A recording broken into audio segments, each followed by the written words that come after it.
আলিয়া মাদ্রাসা প্রতিষ্ঠাতা একজন খ্রিস্টান। আলিয়া মাদ্রাসা প্রতিষ্ঠিত হয় ১৭৮০ সালে একজন খ্রিস্টান লর্ডের হাত ধরে, যার নাম লর্ড ওয়ারেন হেস্টিংস, যিনি ব্রিটিশ ইস্ট ইন্ডিয়া কোম্পানির কর্মকর্তা এবং বাংলার প্রথম গভর্নর। মোটা দাগে আমাদের দেশে যে দুটি ইসলামিক দল আছে তার মধ্যে একটি হলো আলিয়া মাদ্রাসা আর একটা হলো কওমি। আর এই দুইটার একটা প্রতিষ্ঠা যখন হয় একজন খ্রিস্টান ব্যক্তির হাত ধরে, আর যাই বলুন তার লক্ষ্য উদ্দেশ্য মুসলমানদের জন্য সুখময় হতেই পারে না।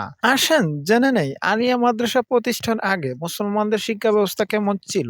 ইসলামের আগমনের পর থেকেই স্থানীয়ভাবে কওমি দাসের মাদ্রাসা ছিল, সেগুলো সমাজের অর্থায়নে চলতো। সরকারি নিয়ন্ত্রণ থেকে মুক্ত থেকে কুরআন, হাদিস, ফিকহ ও আরবি সাহিত্যকে মূল ভিত্তি হিসাবে গ্রহণ করে ইসলাম শিক্ষা দেয়া হতো। প্রাথমিক ধাপে মুসলিম সমাজের শিশুদের প্রাথমিক শিক্ষা হতো মসজিদ বা মক্তবে। এখানে কুরআন তেলাওয়াত, নামাজের নিয়ম, মৌলিক ফিকহ শেখানো হতো। আধ্যাত্মিক শিক্ষা ও তাসাউফ শেখার জন্য সুফি দরবার ও খানকাত ছিল। মধ্যযুগে দিল্লি সুলতান ও মুঘল আমলের মুসলিম শাসকরা বড় বড় মাদ্রাসা প্রতিষ্ঠা করেন। সেগুলিতে ধর্মীয় শিক্ষা ছাড়াও দর্শন, গণিত, চিকিৎসা শাস্ত্র, জ্যোতির্বিদ্যা পড়ানো হতো। ১৭ শতকে লখনৌর আলেম মোল্লা নিজামুদ্দিন সিহালবি প্রণীত পাঠ্যক্রম দর্সে নিজামী উপমহাদেশে প্রচলিত হয়। এতে কুরআন, হাদিস, ফিকহ, আরবি সাহিত্য, যুক্তিবিদ্যা, দর্শন অন্তর্ভুক্ত ছিল। লর্ড ওয়ারেন হেস্টিংস আলিয়া মাদ্রাসা প্রতিষ্ঠা করে বলেন, আরবি ভাষার পাশাপাশি ইংরেজি, গণিত, বিজ্ঞান শেখানো হবে, তাতে সরকারি চাকরিতে অংশ নেওয়া যাবে।